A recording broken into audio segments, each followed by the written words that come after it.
എടാ, ഒരു അന്യ പെണ്ണ് അന്യ പുരുഷനോട് സലാം പറയാൻ പാടുണ്ടോ? പാടില്ല. ഒരു അന്യ പെണ്ണ് സലാം പറയാൻ പാടില്ല. എടാ, മയ്യത്ത് കാണാൻ പറ്റുമോ? ബാക്കി എല്ലാം പോട്ടെ. ഒരു അന്യ പെണ്ണ് മരിച്ചാൽ ഒരാണിന് കാണാൻ പറ്റുമോ? ഒരു അന്യ പെണ്ണിന്റെ മയ്യത്ത് അന്യപുരുഷൻ കാണരുത്, അന്യപുരുഷന്റെ മയ്യത്ത് അന്യ പെണ്ണ് കാണാൻ പാടില്ല. ഇത് മരിച്ച വീട്ടിൽ പോയി നോക്കിക്കേ. മരിച്ച വീട്ടിൽ പോയി നോക്കടാ.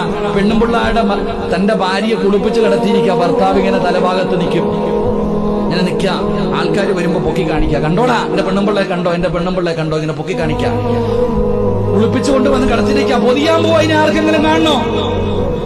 ഇനി എന്റെ പെണ്ണുമ്പിള്ളയെ കൊണ്ട് കുഴിച്ചിടാൻ പോ, ആർക്കെങ്കിലും കാണണോ? വീണ്ടും പൊക്കി കാണിക്കും. പള്ളി കൊണ്ടുവന്ന് നിസ്കാരം ഇവിടെ ഉണ്ടോന്ന് അറിയില്ല, ഞങ്ങളുടെ നാട്ടിലൊക്കെ ഉണ്ട്. പള്ളി കൊണ്ടുവന്ന് നിസ്കാരം കഴിഞ്ഞ് കബറിൽ ഇറക്കി വെച്ചിട്ട് ചോദിക്കും, ഇനി ആർക്കെങ്കിലും കാണണോ? കുഴിച്ചിടാൻ പോവാടാ, അരച്ചു വെക്കടാ.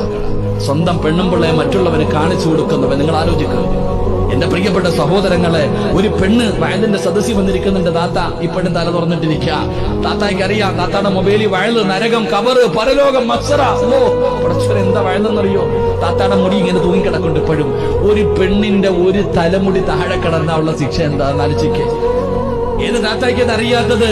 എല്ലാവർക്കും അറിയാം, ഇതൊക്കെ പാപമാ. ഒരു രോമം